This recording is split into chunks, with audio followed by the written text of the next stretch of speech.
If a company can't beat this one number, every dollar it invests is wasted. It's the hurdle rate that separates value creation from value destruction. By the end of this video, you'll know exactly how companies calculate WACC, why it matters for investment decisions, and the critical mistakes that lead people astray. WACC stands for Weighted Average Cost of Capital. At its core, WACC answers a simple question. What does it cost this company to fund itself? And therefore, what return must any new investment generate to be worth pursuing? Think of it as the opportunity cost of capital. Every dollar a company invests has to compete with other uses, paying down debt, returning cash to shareholders, or buying back stock. The formula looks intimidating at first, but it breaks down into two simple parts. WACC equals the weight of equity times the cost of equity, plus the weight of debt times the cost of debt times 1 minus the tax rate. Let's unpack each piece. The weight of equity is how much of the company is funded by shareholders. That's market cap divided by total firm value. You want market values here, not book values. The weight of debt is how much is funded by borrowing.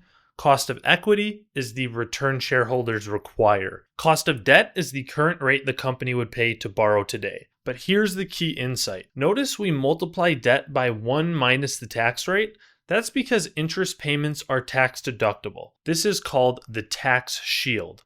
Let's say a company is 70% equity, 30% debt. Cost of equity is 10%, cost of debt is 6%, tax rate is 25%. That gives us 7% plus 1.35%, or a total WACC of 8.35%. So how do companies actually use WACC? As a hurdle rate. The rule is simple. If a project's expected return is greater than WACC, accept it. It creates value. If the return is less than WACC, reject it. It destroys value. WACC is also the discount rate used in DCF analysis, specifically when valuing the whole firm.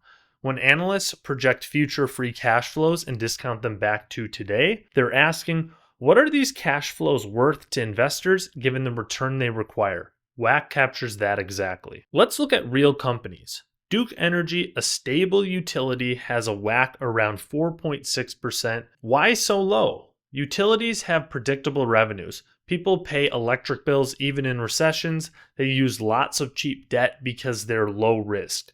Their stock barely moves with the market. Low beta means low cost of equity. Tesla, on the other hand, has a WACC around 8.7%. Higher beta means investors demand higher returns. The business is less predictable. But here's the thing, Tesla barely uses any debt. It's almost entirely equity financed. The lesson, you can't compare WACC across industries. A 10% WACC might be low for a tech startup, but astronomical for a utility. Before you start using WACC for everything, let me warn you about 4 pitfalls. First, WACC assumes your capital structure stays constant, but companies constantly refinance, issue stock, or pay down debt. If leverage is changing dramatically, WACC becomes unreliable. Second, the cost of equity is estimated, not observed. We usually use CAPM, the capital asset pricing model, but beta estimates are noisy and the equity risk premium is debated. Third, WACC changes with market conditions. When interest rates were near zero in 2021, WACCs compressed across the board. When rates rose sharply from 2022 into 2023, many projects that looked attractive at low rates became harder to justify. Fourth, there's a circular logic problem. You need equity value to calculate WACC, but you need WACC to calculate equity value. Analysts solve this by iterating or using target capital structures. Let's recap what you've learned. WACC is the minimum return a company must earn on investments. It blends cost of equity and after-tax cost of debt, weighted by capital structure. Projects returning more than WACC create value, less than WACC destroy value. Different industries have wildly different WACCs, so always compare apples to apples. And remember, WACC is an estimate, not a precise number. Use it as a guide, not gospel. If this helped you understand WACC, hit subscribe for more finance concepts explained simply.